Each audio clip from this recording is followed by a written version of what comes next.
പോരാട്ടമാണ് നമ്മൾ ഇന്ന് നടത്തേണ്ടത്. വിദ്വേഷ പ്രചരണങ്ങൾ, ഞാനിപ്പോൾ എല്ലാ ദിവസവും എൻ്റെ അന്നന്നത്തെ പരിപാടി ഞാൻ ഫേസ്ബുക്കിലും ബാക്കികളിലൊക്കെ ഇടും. ഇന്നലെയും ഞാൻ ഒരു ക്ഷേത്രത്തിൽ പോയി, ഇന്നും ക്ഷേത്രത്തിൽ പോയി. ചില ആളുകൾക്ക് അതൊരു അസഹിഷ്ണുതയാണ്.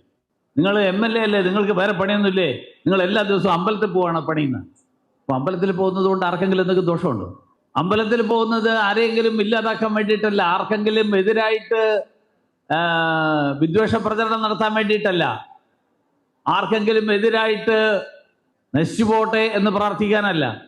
ക്ഷേത്രങ്ങളിൽ പോകുന്നത് ഞാൻ നേരത്തെ പറഞ്ഞതുപോലെ ലോകം മുഴുവൻ സുഖമായി വരട്ടെ, സർവമംഗള മാംഗല്യേ ശിവേ സർവാർത്ഥ സാധികേ എന്ന് ചൊല്ലുമ്പോൾ, ശരണ്യേ ത്രയംബകേ നാരായണി നമസ്തുതേ എന്ന് ചൊല്ലുമ്പോൾ അത് ആർക്കെങ്കിലും എതിരായിട്ടുള്ളതല്ലല്ലോ.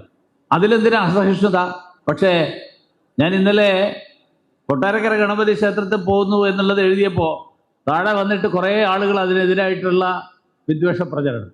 കാരണം ക്ഷേത്രങ്ങളിൽ പോകുന്നത് എന്തോ അത്ര ശരിയല്ലാത്തൊരു കാര്യമാണ് എന്നുള്ള ഒരു ധാരണ സമൂഹത്തിൽ വളർത്താനുള്ള ശ്രമങ്ങൾ നടത്തുന്നത്.